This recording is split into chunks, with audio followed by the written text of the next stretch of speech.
All-Star alyuminiy kompozit panellar ishlab chiqaruvchisi. Kompaniya ishlab chiqarish, logistika va sotuvlar kesishmasida ishlaydi. Bu yerda kichik xatolik ham qimmatga tushishi mumkin. Masalan, muddatlarning buzilishi, muzlatilgan pul va mijozlarni ishonchini uyg'otish. Bugun All-Star tartib, nazorat va barqaror o'sishga tayangan biznes. Kompaniya o'sgani sari boshqaruv murakkablashdi. Ishlab chiqarishni rejalashtirish juda ko'p nuqtalar edi.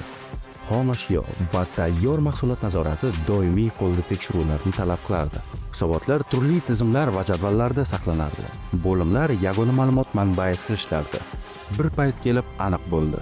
Bunday model bilan katta biznesga aylanish imkoni yo'q. Biza muammo odamlarda ham, hajmda ham emasligini tushundik. Bizga bitta, lekin kuchli tizim kerak edi. Savdo, ishlab chiqarish va moliyani bitta mantiqqa birlashtirib beradigan tizim. Har bitta xomashyo ruloni o'zining partiyasi va birkasiga ega. Tayyor mahsulotlar partiyasi esa lazerli gravirovka bilan orqasiga tushiriladi. Bu xohlagan paytda mahsulot haqida to'liq ma'lumotni bilishimiz mumkin degani. U kim tomonidan ishlab chiqarilgan, qaysi smenada, qaysi siryodan, qaysi vaqtda, hammasini bilishimiz mumkin. В производстве у нас отдельная заработная плата. Все KPI считаются напрямую в системе. Мы четко видим, какая смена сколько произвела, какое было качество и как это влияет на зарплату. Для нас важно, что все прозрачно и для руководства, и для сотрудников. Altitude jamoasi loyihaga oddiy integrator sifatida emas, balki boshqaruv hamkori sifatida yondashdi.